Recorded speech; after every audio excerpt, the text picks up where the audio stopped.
नमस्ते बच्चों। अपना जो इतिहास का भाग कक्षा 10वीं में चल रहा है और उसका अध्याय 2 संघर्षकालीन भारत, उसका आज ये 5वां वीडियो है।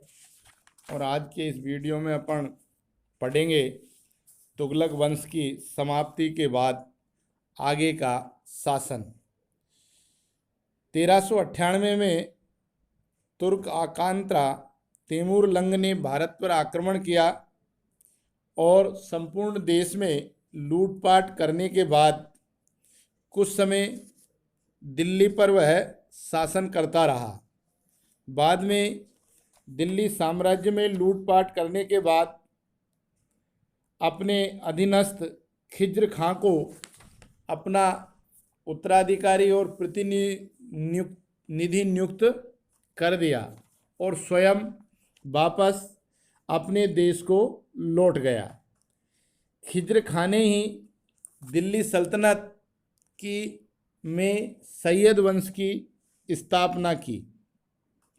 सन 1414 से लेकर के 1421 ईस्वी तक खिज्र खां ने दिल्ली सल्तनत पर शासन किया और इस शासन के दौरान खिज्र खां ने न तो कभी शाह की उपाधि धारण की और न ही अपने नाम को इतिहास में अमर करने की दृष्टि से कोई पहचान बनाई, अर्थात अपने नाम से उसने कोई सिक्के आदि भी नहीं चलाए। खिज्र खां के बाद में 1421 में उसका पुत्र मुबारक शाह दिल्ली की गद्दी पर बैठा और मुबारक शाह का शासन दिल्ली सल्तनत पर 1434 ईस्वी तक रहा।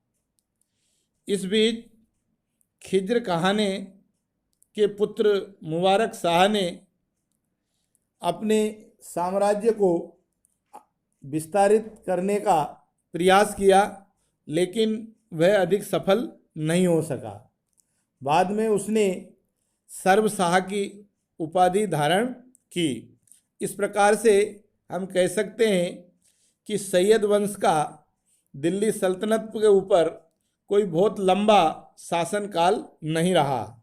इतिहास में इनके शासन का एक बहुत कम कालखंड माना जाता है, इसलिए भारतीय इतिहास में सैयद वंश की कोई बहुत अधिक उपलब्धियां भी नहीं मिलती है। मुबारक शाह की मृत्यु के बाद लोधी वंश की स्थापना हुई, अर्थात दिल्ली सल्तनत पर लोधी वंश का शासन स्थापित हुआ।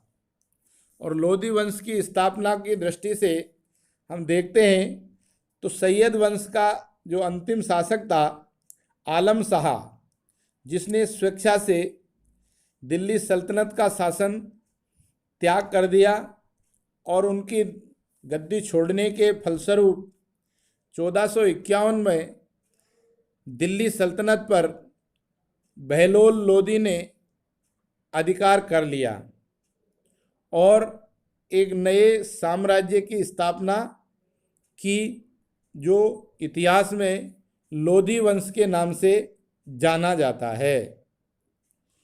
और ऐसा माना जाता है कि दिल्ली सल्तनत पर तुर्कों के बाद पहली बार किसी अफगान शासक ने प्रवेश किया था, क्योंकि बहलोल लोदी अफगानी था और इससे पहले जितने भी शासकों ने भारत पर आक्रमण किया वो सब तुर्क थे।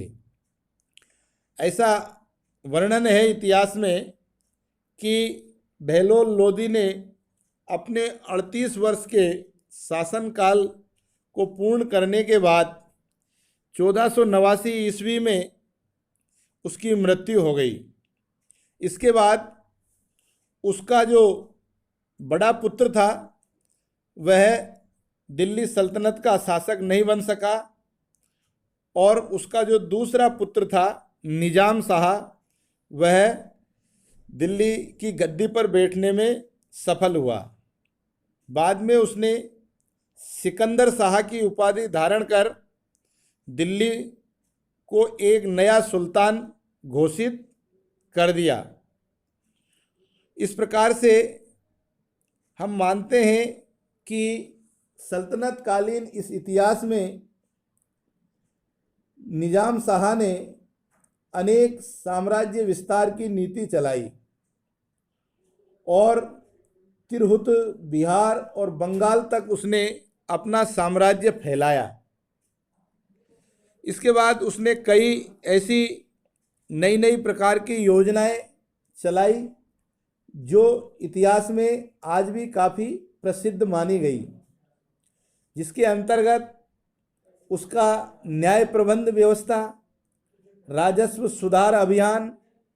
इस राजस्व सुधार योजना के अंतर्गत निजाम शाह ने भूमि की नाप और उसके आधार पर ही भूमि कर नियत करने का निर्णय लिया और भूमि की नाप के लिए उसने एक नया गज चलाया जो प्राय 30 इंच का माना जाता था, अर्थात उसकी नाप 30 इंच थी।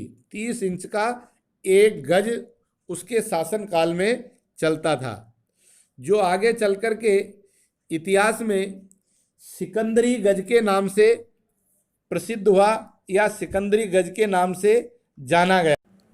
इसके बाद निजाम शाह ने इटावा, बयाना, कोल, ग्वालियर एवं धौलपुर के शासकों को अपने अधीन रखने के अभिप्राय से कई सारे कार्य किए और इस दृष्टि से उसने 1506 ईस्वी में आगरा नगर को बसाया, अर्थात आगरा नगर का निर्माण किया और उसका नया एक उपनाम रखा गुलरू खां और इसी उपनाम से कई प्रकार की उसने कविताएं भी लिखवाई, जिसके अंतर्गत आगरा नगर का वर्णन दर्शाया गया।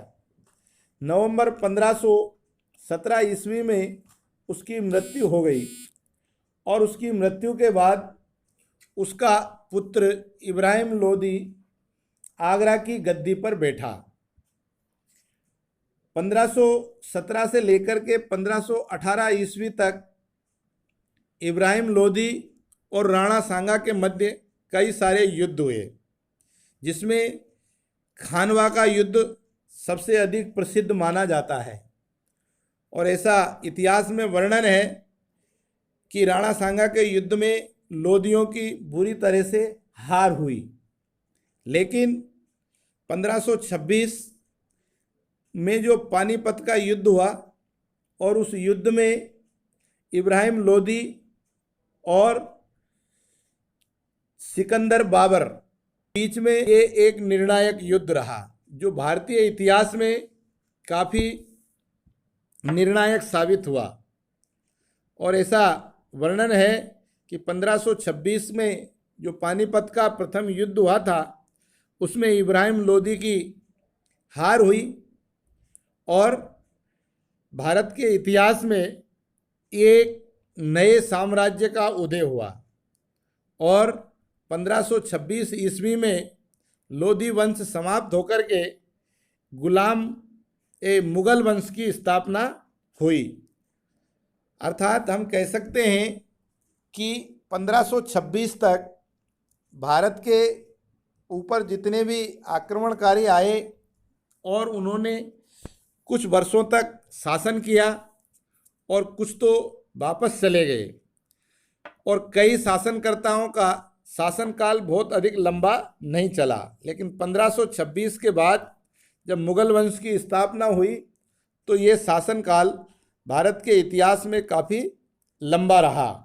और मुगल वंश का संपूर्ण इतिहास जानने के लिए आप मेरे अगले वीडियो को ध्यानपूर्वक देखते रहिए।